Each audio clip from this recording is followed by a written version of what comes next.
Is it just me, or does old man Madara look freaking creepy in Naruto 602?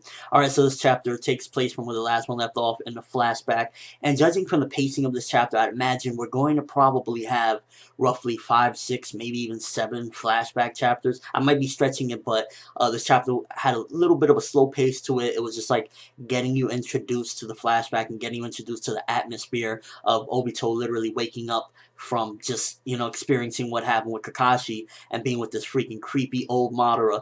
Now, seemingly not too much happened, but I did take a lot of notes, and you can infer that a lot of stuff actually got from the chapter. You just got to kind of look into it. So it starts off a couple of jokes with Obito saying, "Are you a freaking Shinigami and whatnot?" And it was kind of funny, not too hilarious and whatnot, but to see him freaked out and whatever, I guess it kind of lightens the mood a little bit, because this guy Madara is looking real freaking creepy in this chapter. And then one of the things that I noticed off the bat is that Madara says it's a miracle that you're still alive. I don't understand how those rocks didn't crush you. You possibly slipped away somehow or something.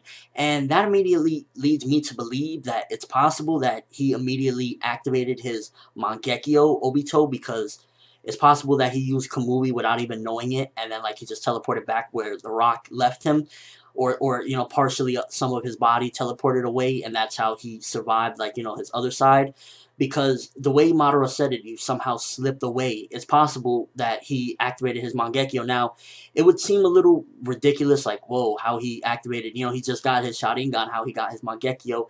It's possible maybe Kamui is a technique that isn't necessarily associated with the Mangekyo somehow, or it could be just one of those, he got a temporary effect from his Mangekyo that he would soon get, or something like that. I'm not exactly sure, but it definitely seems that way based off the way Madara said you somehow slipped away from the rocks. That's really what I inferred from that. It's possible that Obito used Kamui somehow, some way, and that's how he was able to survive all those boulders falling on him constantly. Now, Madara did indeed, say that he treated Obito. He actually even said that he stuck a Hashirama, I guess, recreation body to him. And we also learn in this chapter that that is indeed Madara. For some people that was saying, oh, it's Izuna, it's the elder of the Sage of Six Paths. No, it is indeed Madara. And he's in a pretty pitiful state, I'm not going to lie. He's strapped up to a Mazo, a big freaking statue. And this is basically the underground bunker that Toby shows Kabuto in previous chapters a while back when he was showing everything. This is what Obito showed him, or what Toby at the time showed Kabuto. So basically Madara created this entire bunker. And I'm a little puzzled at the moment at what possibly events could lead Obito to become what he ultimately becomes, because judging from this chapter, he still doesn't seem bitter at all. Even towards the very end, he's desperate to get back to Konoha. He's like, what happened, and the war is going on, I need to get back. So definitely a lot more is to come to lead up to him, getting to where he ultimately becomes, as far as his character and who, the evilness inside of him. A lot more has to happen, because as of right now, he's desperate to get back, and he's just thinking, how do I get back? Now, also in this chapter, a couple things. Madara only has one eye. He reveals that he left his eyes to somebody else, and he got an implant. And he tells Obito, hey, you could leave, but you leaving me a Sharingan. I wouldn't mind having an extra one. And that's the only way to unlock his full potential as well, to have two.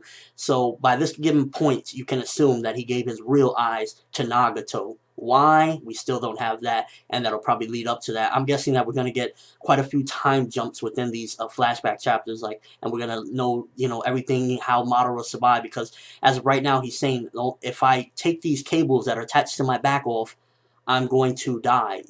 I'm absorbing the chakra, which is also leading me to believe it's a possibility that this is not what Madara wanted, because he even states this existence is a hell for me. So it's possible that he got damaged beyond normal repair from his fight with Hashirama, and maybe he got some DNA from Hashirama and had to do this, because he just looks really pitiful. He even says, again, this existence is a hell. So you could call me, I guess, a Shinigami or whatever, because he looks just like miserable. He just keeps talking about the same dribble that Obito is talking about right now, and the fight with Kakashi is what Madara was talking about back then.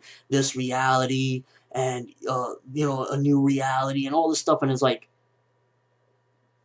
he just seems delusional, and it's definitely obvious that he castrated his, I guess you could say, beliefs, or his you know, his logic onto Obito, because everything that he's saying is pretty much what Obito is saying now in our current timeline.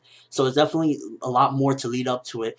A couple of little interesting notes. I was looking at the Mazo, and there was a swirly thing that looked very similar to the mask that Obito eventually dons.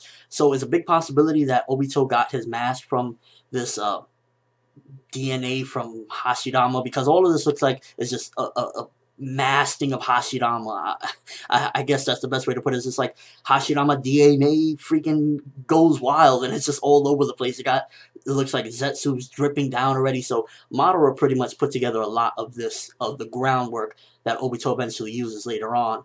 I also want to know what's going to happen as far as why Madara disappears. Maybe in a future thing, Obito betrays Madara. This is a prediction I'm going to throw in there, a possibility. Maybe Obito at some given point either betrays him or something happens to him, and that's why he died. Because it was a little suspicious when Obito saw the coffin. Remember when Kabuto showed him the coffin? And Obito looked shocked and a little scared at the same time, and he was like, what are you doing with that and whatever. Maybe it's a possibility that they ended off in bad terms and they weren't exactly the best of friends when everything was all said and done with Madara, you know, the old guy when everything went down. It's possibly that Obito and him didn't end off in good terms or something. Maybe that's why he was scared and he looked a little shocked. We could only see his eye wide open, but it's a possibility that that was the case. All around the chapter, we didn't get too much from it, but we did get a nice amount of inferring from it. You can infer for the fact that, yeah, pretty much half of Obito is made of Hashirama cells, you know, Zetsu, the goo. It all kind of was leading up to this. We always saw, like, you know, his hand melting off and whatnot, so it's safe to assume that it's definitely Zetsu cells on one side.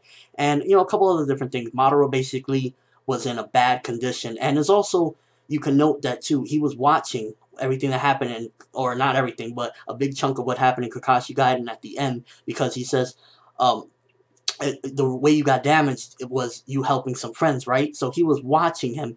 Maybe he planned some of that. Who knows? Who really knows? I'm just curious to see how it's going to keep on panning out with every chapter. Because so far, it's leading down an interesting way. A little bit on the sluggish side because there wasn't too much in this chapter. But definitely we got a nice amount of small details leading up to what's going to happen next. Maybe we might get Nagato in the next chapter to see why Madara left his real eyes to Nagato.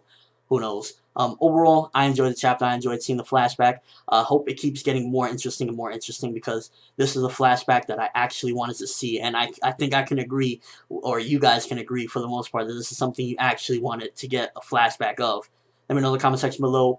What did you think about this whole thing? Do you think that Madara actually planned for Obito to get crushed or whatnot? Because he knew that Obito was crushed based off trying to save people. So let me know your thoughts on that and your overall thoughts of the chapter. Are you actually enjoying this flashback thus far? Do you think this is going to be one of your favorite flashbacks? Comment section below, or video response to your overall thoughts of this chapter. But that's all I have for this review. Thanks for watching. Hope you enjoyed. Thumbs up if you want to see some more of the freaking backstory and see how all this went together, because I think Kishimoto is going to fill up most of the quote-unquote plot holes that people are claiming. As always, people, have an awesome day.